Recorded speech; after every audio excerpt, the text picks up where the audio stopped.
I'd been with Titan Tech for over a decade. Long nights, weekends in the office. I'd sacrificed everything, my health, my family, my entire life, just to climb that damn ladder. But it had always felt worth it. I was close. I could feel the promotion coming. The next step, right around the corner. Then, one morning, I checked my email. Your position has been terminated. That was it. No explanation. Just that cold sentence, sitting there in black and white. The air in the office felt too still, too silent, as if the walls were closing in on me. I stared at it for what felt like forever. What the hell? I'd put in more hours than anyone, more sacrifice than anyone. This couldn't be real. I had to be missing something. I hit refresh, hoping for some clarification, some sign that this was a mistake. Nothing. I stood there, frozen. The screen in front of me didn't make sense. The years, the effort, it was like they'd meant nothing. My mind was a fog of confusion, disbelief. Everything I had worked for, gone in a single sentence. Then the phone buzzed. It was Lisa. "What happened?" she asked, her voice tight with concern. "I don't know yet," I lied. But the truth was starting to settle in, a sharp pain gnawing at me. They'd just tossed me aside. I'd given them everything, and for what? I didn't even know what to say anymore. I'd spent more time at Titan than I had with her, with the kids. And now, it was like none of it mattered. As the minutes passed, my confidence, what little was left, started to crumble. I wasn't a success. I was just another guy, discarded, forgotten. The dread of telling Lisa, telling my family, was worse than the actual firing. What did I even have left? My phone buzzed again, and it was a news alert. Titan Tech had just promoted Carl. Carl. The guy I'd trained, the guy who always played second fiddle to me, the one I'd thought would stay in the shadow. But now, he had what was supposed to be mine. That promotion, that office. It hit me like a punch to the gut. All these years, this was how it ended, with Carl getting what I deserved. I spent the next few weeks in a haze of rejection. Apply, wait, ghosted. Apply, wait, rejected. I'd wake up in the morning, shuffle through emails, and pray for something to change. But nothing did. The only thing that changed was how bad it hurt each time I got passed over. The world moved on without me, and I was just stuck. And Carl was everywhere. Titan Tech was parading him around like their golden boy. The promotion I'd busted my ass for, the office I thought I'd be in, the corner window with the skyline view, it was all his now. Every update I saw on social media, every new press release, I could see Carl's face grinning back at me, living the life I thought I'd have. I was pissed. I was disgusted. But more than anything, I just felt invisible. Then there was Lisa. She didn't get it. I'd spent a decade making sure Titan Tech was my life, and now that it wasn't, I had nothing to show for it. But to her, it was just a matter of getting back on the horse, pulling myself together. "Dave," she said one night at dinner, her voice tight with something I couldn't quite place. "I'm tired of waiting around for you to snap out of it. You need to start pulling your weight. We're not getting any younger." I stared at her, the weight of her words sinking in like a stone in my gut. "What does that mean exactly?" "You know what it means," she shot back, pushing her plate away. "I'm over being the one carrying this load. You've been stuck in this rut for how long? Months now? You can't just sit around feeling sorry for yourself." I felt my chest tighten, a familiar mix of frustration and helplessness creeping in.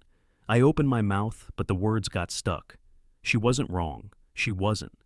But it didn't feel like she understood what it was like. I just wanted something, anything to click, to not feel like I was drowning every day with no way out. And now, she was starting to lose patience with me. I didn't say anything back. I couldn't. Instead, I shoved another bite of food in my mouth, chewing until it lost all taste. The silence between us stretched thin, like a thread ready to snap. By the time we were done eating, I was sure of one thing. I wasn't just losing my career. I was losing her too. The woman who used to be my partner, my equal, was starting to pull away. And it wasn't just the job anymore. It was me. I wasn't enough for her, and I couldn't figure out how to fix it. Later that week, she brought up taking a weekend trip with her friends. She didn't ask if I wanted to go or if I needed her to stay. She just mentioned it, and I didn't argue. I didn't have the heart to. "Yeah, you deserve it," I said, my voice flat. "Go have fun." I watched her pack her bags, and part of me wanted to scream, wanted to tell her I wasn't okay with it, that I needed her to stay. But I didn't, because she did deserve it. She deserved to get away from me. That night, after she left, I sat on the couch, numb, flicking through job listings. Every email was more of the same, nothing. And then, just as I was about to call it a night, I heard the sound of something thudding against the door. A letter. I walked over and picked it up, glancing at the return address. It was from the patent office. I hadn't thought about it in years, not since that late-night project I'd worked on, the software architecture I'd built. I opened it, half expecting it to be some formality, some update. But when I read it, my pulse spiked. The patent was active. It was mine. The thing I'd created, the thing I thought no one would care about, was finally real. And suddenly, everything about this failure, this mess, it didn't seem so hopeless. Titan Tech thought they could throw me away? Fine. But this was mine. I could use this. I had something now. And for the first time in weeks, I felt a flicker of control. I sat there, staring at the patent paperwork, letting the reality of it sink in. The feeling was strange, like I was seeing a way out of a cage I hadn't even known I was in. For so long, I'd been drowning in rejection. But now, I had something. Something of my own. Something that could hurt them. I dove into the details. The language in the patent was clear. It was mine. Not Titan Tech's, not Carl's. It was my work, my brainchild. I remembered the long nights I spent coding, tweaking that damn blueprint. The countless hours when I couldn't see my family, couldn't see the light at the end of the tunnel, and it was all in here. This little piece of paper, this intellectual property, was the only thing that had truly belonged to me through it all. It hit me then, the realization that Titan Tech had taken everything. My time, my dedication, my loyalty. They pushed me out, tossed me aside, and replaced me with Carl. But this was mine, and I was done letting them think they could screw me over. The idea started to form, slow at first, like a whisper in the back of my mind. Maybe I could make them pay. Maybe I didn't need to beg for a job. Maybe I could force them to deal with me on my terms. I pulled out my phone and dialed Jim. He was the one who had helped me with the early stages of that project. Back when I still had a bit of hope left, that Titan Tech might actually value it. I hadn't talked to him in years, but I needed someone who could look at this with fresh eyes. "Jim," I said when he picked up, "I need you to take a look at something. I've got the patent on that software architecture we developed." There was a pause on the other end. "You're kidding, right?" "No," I said. "It's active. It's mine. Completely. I don't think Titan Tech even knows yet." I could hear Jim's skepticism in his voice. "You're still holding on to that old thing? That was years ago. The tech world moves fast, Dave. I doubt anyone's going to care.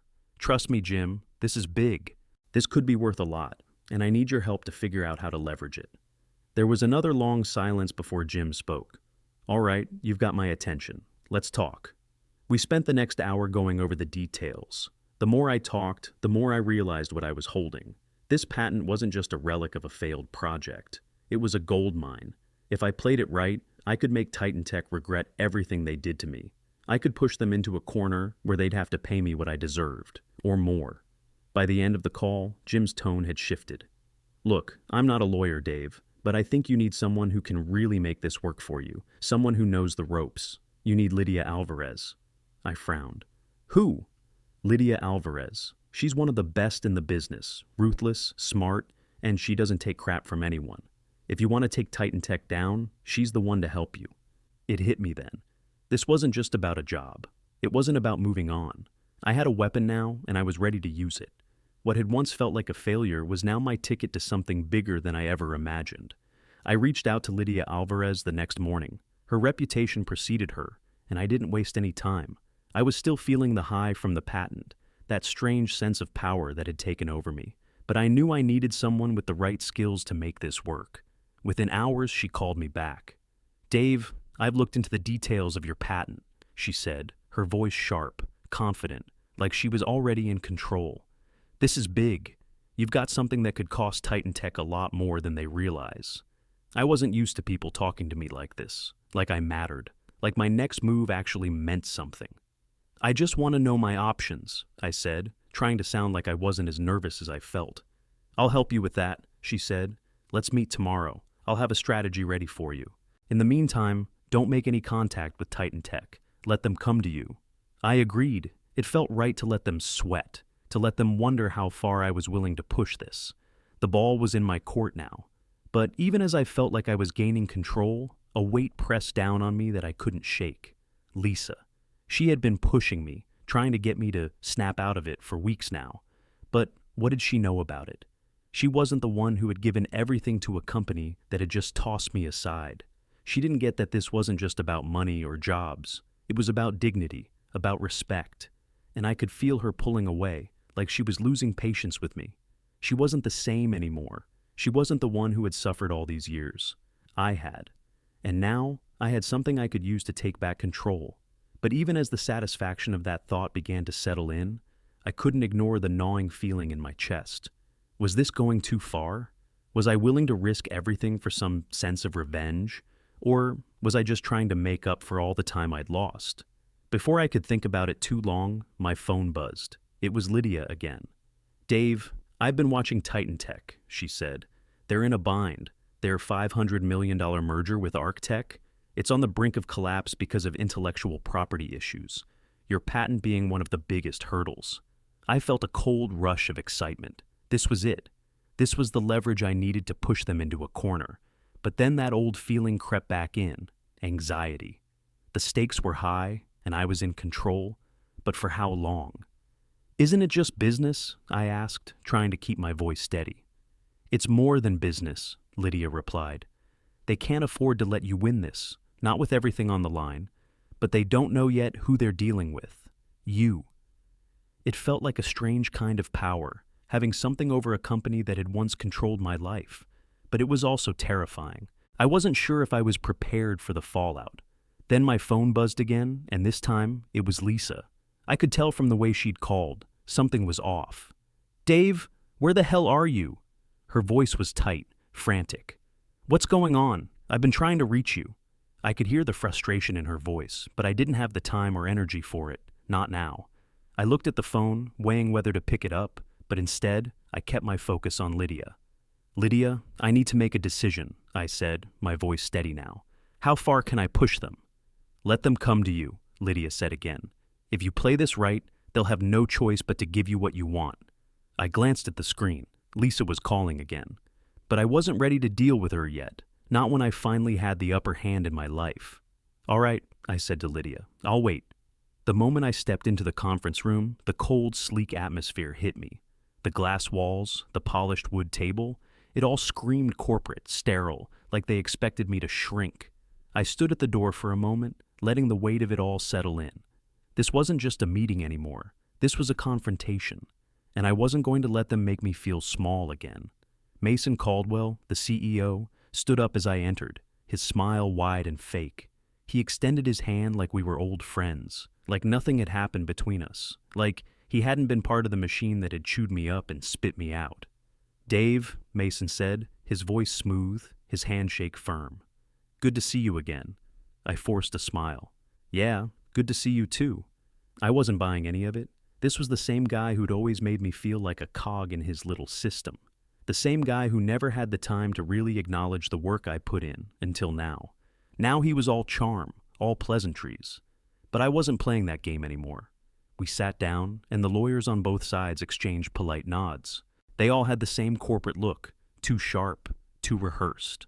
They'd probably dealt with people like me all the time, people who were desperate to make a deal, to take whatever scraps they offered.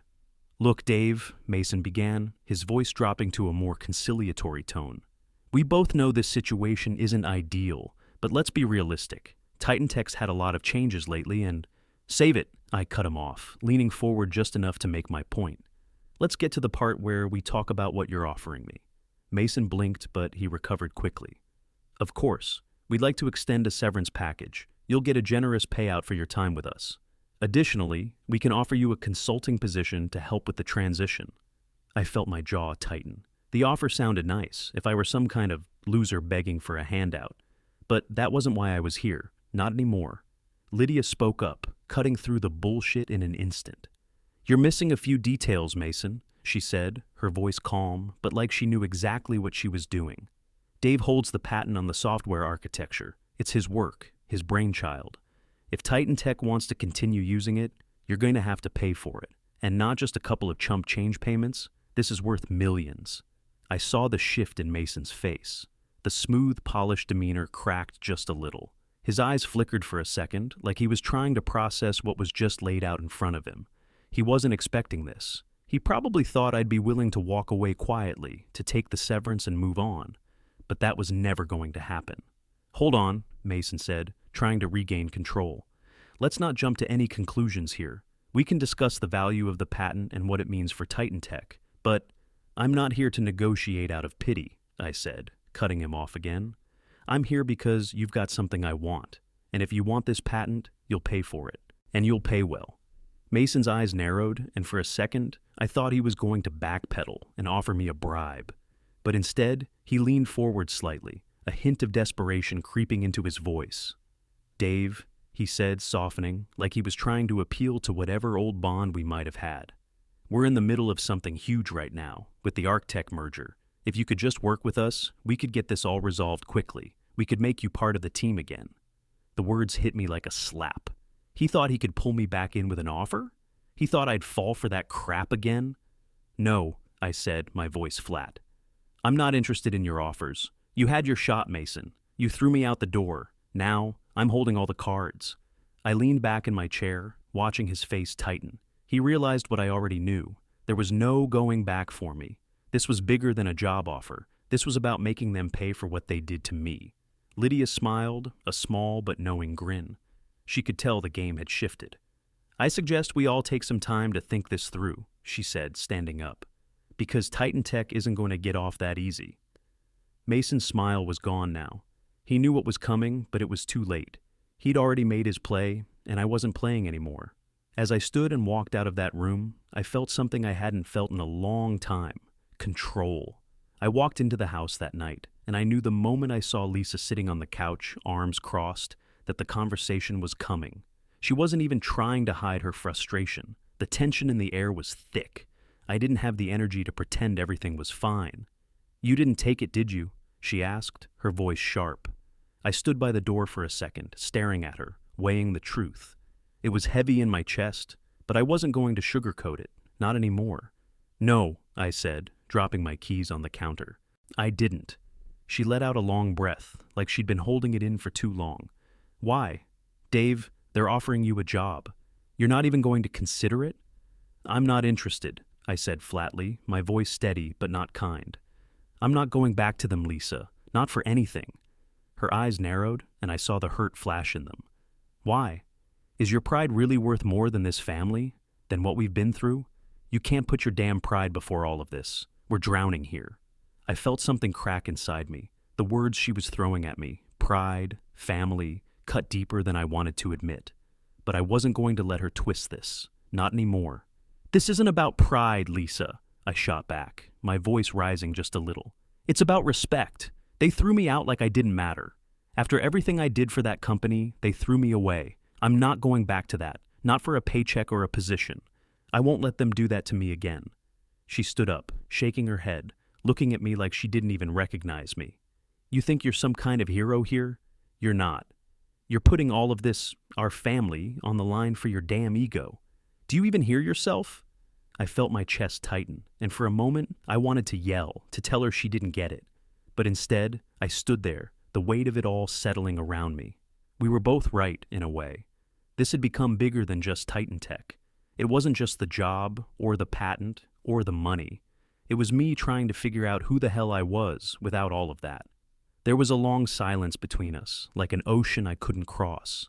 Lisa's face softened just a bit, but it didn't matter. The damage was done. She didn't look at me the way she used to. She didn't see the partner she married anymore. The distance between us felt like a chasm. I knew something then, something I hadn't fully grasped before. This fight wasn't just against Titan Tech. It was against myself. The man I'd been, the one who thought his worth was tied up in the company, in the job, in everything I'd sacrificed. It was all gone now, and I didn't know who I was supposed to be without it. Just as I was about to say something else, my phone rang. I glanced at it. ArcTech. I hesitated for a second before picking it up. "Hello? Mr. Davis?" A smooth voice on the other end. "This is Lauren from ArcTech. We've been following your patent situation, and we'd like to discuss a direct negotiation for the rights. We believe this could be mutually beneficial, and we're prepared to offer you a deal." I froze for a second, the weight of what she was saying hitting me all at once. ArcTech, not Titan Tech, not Carl. They were bypassing them entirely. "Yeah, sure," I said, my voice shaky. "Let's talk." I hung up the phone, still in shock. I looked at Lisa, but I couldn't find the words to explain what just happened.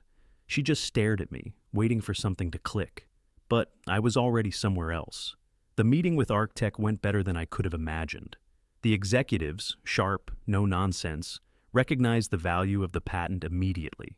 There was no hesitation, no trying to lowball me or act like they were doing me a favor. They knew exactly what they had in front of them. They laid out their offer, far more generous than anything Titan Tech had even hinted at. It wasn't just about the money, it was the control. They saw me as a partner, not a cog in a machine. And the best part? No pretending like they cared about me after the fact. They wanted me because of what I could do, not because of some sense of obligation. As they finalized the deal, I felt a strange calm wash over me. For the first time in months, I wasn't the guy who'd been discarded. I was the one in control of his future, making decisions that weren't dictated by anyone else's agenda. It hit me, hard. I had fought to get here. I wasn't the same person who had walked into Titan Tech, desperate for validation. I'd been humiliated, tossed aside, and left for dead. But now I was the one who made the rules. Just as the paperwork was being signed, my phone buzzed. I glanced at it. It was an email from Titan Tech. The subject line was too familiar. Settlement proposal. I didn't even open it. I hit delete without a second thought. They could keep their pathetic offer. I wasn't interested in settling anymore. I called Lydia right after, my hands still shaking a bit from the adrenaline. "Lydia," I said, my voice steady but with a weight I hadn't realized I was carrying. "It's done. We signed the deal with ArcTech." "Congratulations, Dave," she replied, her tone like she already knew. "You made the right choice." I couldn't stop the smile that crept up on my face. "I don't know how to thank you. This is huge. You helped me get here. You did all the hard work, Dave. You just needed to remember who you were. I'm glad you figured it out." I hung up, feeling lighter than I had in months.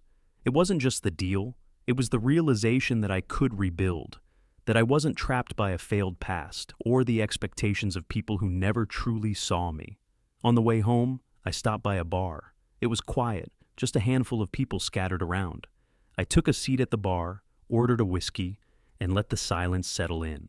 The weight that had been hanging over me for so long was gone. For the first time in a long time, I felt like I could breathe. The fight wasn't over, but for the first time, I wasn't fighting alone. I took a sip of my drink, watching the amber liquid swirl in the glass, and felt the calm before whatever came next. Then my phone buzzed again. It was Lisa. I stared at the screen for a second, my finger hovering over the answer button, but I didn't press it. I didn't need to hear her apology. I didn't need to hear anything from her. I was done.